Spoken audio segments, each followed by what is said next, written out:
Arabic da Hausa. Arabic da Hausa. Arabic da Hausa. Arabic da Hausa. Arabic da Hausa. Arabic da Hausa. Arabic da Hausa. Ga tashar yan kallo. Arabic da Hausa. Arabic da Hausa.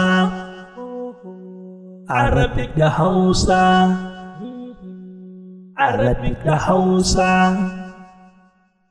Arabic da Hausa. Da sunan Allah mai rahama mai jin kai, godiya ta tabbata ga Ubangijin talikai. Tsira da aminci su kara tabbata ga shugaban mu Annabi Muhammad da ahalinsa baki daya. Daga cikin zamanin da manzon Allah sallallahu alaihi wasallam ya gabatar da su a rayuwarsa mai daraja, akwai zamanin da ake kira da zamanin Makka. Zamanin Makka ya fara ne bayan annabcinsa sallallahu alaihi wasallama. Yayin da ya kai shekaru 40 na rayuwarsa mai albarka sallallahu alaihi wasallama, daga nan ne zamanin zaman Makka ya fara, ya kuma ci gaba har tsawon shekaru 13 na rayuwarsa sallallahu alaihi wasallama. Wannan shekaru 13 na zamanin Makka bayan turo shi annabta, malamai suna kiransu da zamanin zaman Makka. Al'amura da dama sun faru a zaman Makka.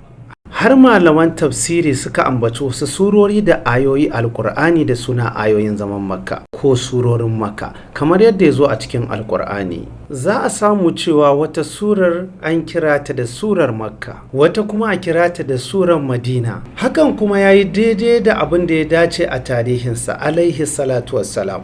A zamaninsa mai daraja sallallahu alaihi wasallama, a cikin waɗannan shekaru 13 na zaman Makka, a lokacin ne surorin Makka suka sauka tsawon waɗannan shekaru 13 na rayuwarsa sallallahu alaihi wasallam. Ƙur'ani na Makka da surorin Makka suna da siffofin da ake gane su, kamar suna magana ne akan aƙida da labarin al'ummomin da suka gabata, kuma suna ɗauke da ayoyin sujjada da gajeren ayoyi da wasu abubuwa da dama. Waɗannan duka ana kiransu da alƙur'anin Makka. Hakan ya faru ne a zamanin Makka tsawon shekaru 13. Hakan nan a zamanin zaman Makka wasu al'umma sun bayyana waɗanda babu irinsu, kamar yadda ya zo a tarihi. Su ne magabata na farko da aka ambata a cikin alƙur'ani. Hakan nan manzon Allah sallallahu alaihi wasallama ya ambace su, suna da martaba da matsayi, sun bayyana a zamanin Makka.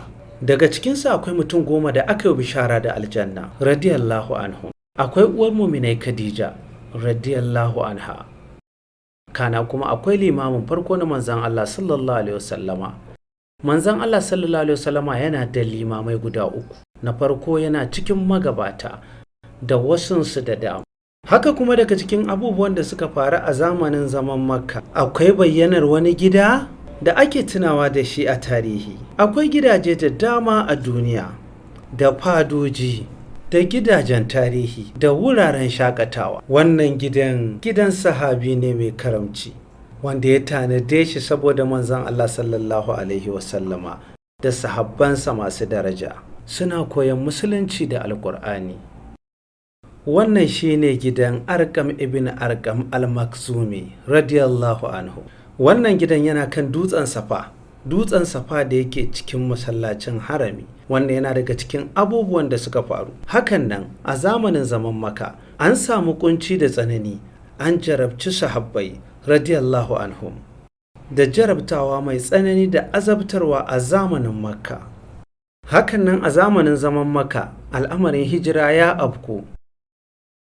Ba hijira zuwa Madina ba, akwai hijirar da ta gabace ta, ita ce hijirar zuwa Habasha. An yi hijirar zuwa Habasha har sau 2 ba sau 1 ba. Har ila yau, daga cikin manyan abubuwan da suka faru a zamanin Makka, akwai zalunci da Qurayshawa suka yi wa manzon Allah sallallahu alaihi wasallama tare da waɗanda suka yi imani da shi da iyalansa daga Banu Hashim. Sun kewaye su da ƙawanya mai tsanani har tsawon shekaru 3. Wannan yana daga cikin abubuwan da suka faru.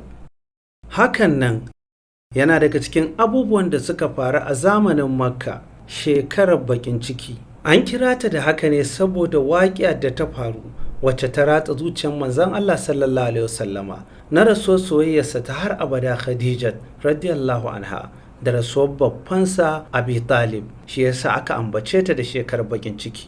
Hakan nan a zamanin zaman Makka manzon Allah sallallahu alaihi wasallama ya fita zuwa Ta'if domin kiransu zuwa addini, saboda kafiran Makka sun hana wa'azi a Makka. Hakan nan a zamanin Makka aka fara haɗuwa da wata sabuwar duniya, ita ce duniyar aljanu. Aljanu sun haɗu da manzon Allah sallallahu alaihi wasallama da nassin alkur'ani da ingantattun hadisai a wurare da dama. Wa iz sarfuna ilaika nafaran minal jinni yastami'una alqur'an falamma hadaruhu qalu ansitu falamma qudiya wallaw ila qaumihim munzirin. Haɗuwa da aljanu ta fara ne tun a zamanin Makka.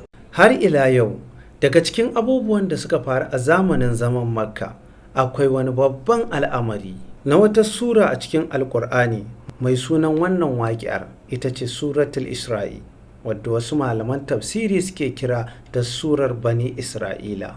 Suratul Isra'i ta yi magana akan wani al'amari da ya faru a zamanin Makka, wanda shine waƙiyar Isra'i da Mi'raj.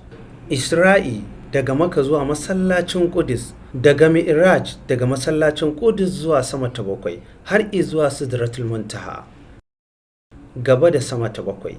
Sannan ya koma Makka a cikin wannan daren sallallahu alaihi wasallama. Abubuwan al'ajabi sun faru da shi a wannan dare sallallahu alaihi wasallama. Ya ga manyan abubuwan ayoyin Ubangijinsa sallallahu alaihi wasallama. Hakan nan daga cikin abubuwan da suka faru a zamanin Makka, haɗuwa da mutanen Madina radiyallahu anhum sun haɗu da manzon Allah sallallahu alaihi wasallama tsawon shekaru 3 yana ganawa da su. Ya gabatar musu da musulunci a shekarar farko, inda aka samu mutum 6 daga cikinsu waɗanda suka musulunta.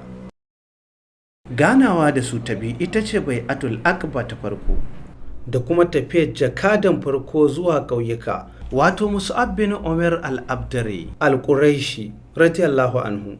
Ya kasance tare da su a Madina, yana karantar da musulunci da alkur'ani. Haɗuwa da su ta uku ita ce bai'atul aqba ta biyu, wadda ta haɗa da shirye-shiryen hijira sallallahu alaihi wasallama. Duka waɗannan abubuwan da wasunsu sun faru ne a zamanin Makka.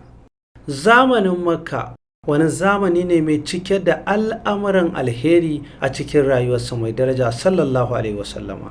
Wannan zamani na zaman Makka wanda ya kai tsawon shekaru 13, manzon Allah sallallahu alaihi wasallama ya yi shi ne tare da rukunin farko na musulmai, su ne muhajirun, wato mutanen Makka. Sun zauna tare da shi sallallahu alaihi wasallama, sun yi imani da shi, sun girmama shi, sun taimake shi, sun ba shi goyon baya, sun jura abubuwa da dama bisa wannan tafarki na addini.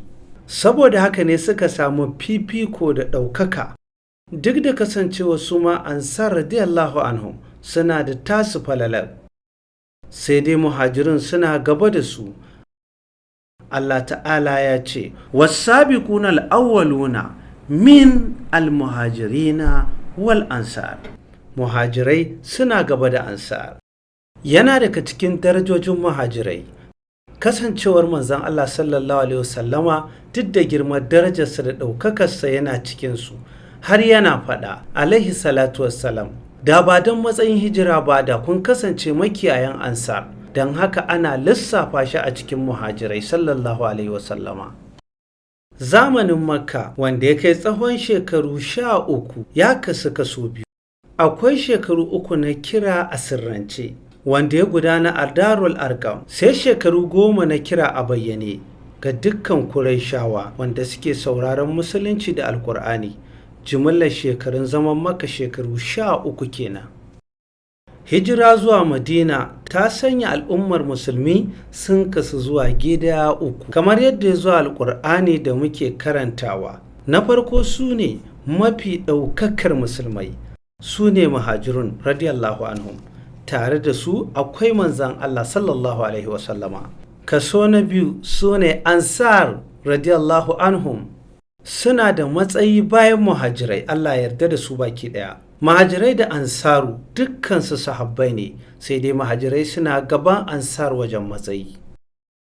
Kaso na uku su ne sauran musulmai bayan ansar, daga ciki akwai tabi'ai da duk wanda suka biyo bayansu da kyautatawa har izuwa tashin alkiyama. Amma bisa sharaɗi, musulmi baya zama cikakken musulmi sai dai idan ya yadda da abin da aka faɗa akan muhajirai da ansar na matsayi da daraja.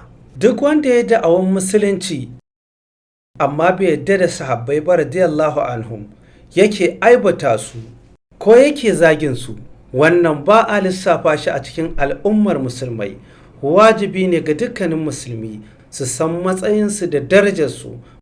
Mutanen da aka ambace su a cikin alkur'ani da sunnar manzo Allah sallallahu alaihi wasallama, wallazina ja'u min ba'dihim yaquluna rabbana ghfir lana wal ikwanina allazina sabaquna bil iman wala taj'al fi qulubina ghillan lil ladzina amanu. Waɗannan su ne ƙungiyoyin musulmi guda uku. Muhajirun da ansar suna tarayya a cikin falalar sahabbai, suna da daraja da matsayi, amma muhajirai suna gaba da su da rigaye na alheri. Kaso na uku su ne musulmai, dukkanin musulmai baki ɗaya bayan sahabbai da muhajirai da ansar. Ana faɗa a cikin haƙƙinsu, su ne mutanen da suka fi kowa zurfin ilimi mai amfani, sun fi kowa hankali da tunani, sun fi kowa biyayya, sun fi kowa samun shirya, sun fi kowa matsayi ajiya ko gobe. Shin kun manta cewa Allah ya yarda da su akan turbarsu da shahadarsu? Don haka ku shaida soyayyar sahabbai wajibi ne a addininmu. Waye ya ga abin gani idan ba su ba? Waye ya kai su kyautata ibada? Allah ya tara mu da su a gidan aljannar Firdausi. Tsira da aminci su ƙara tabbata ga shugabanmu kuma annabinmu Muhammadu da alayensa da sahabbansa baki da. Arabic da Hausa. Arabic da Hausa. Arabic da Hausa. Arabic da Hausa.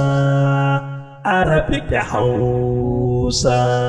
Ga tashar yan kallo. Arabic da Hausa. Arabic da Hausa. Arabic da Hausa. Arabic da Hausa.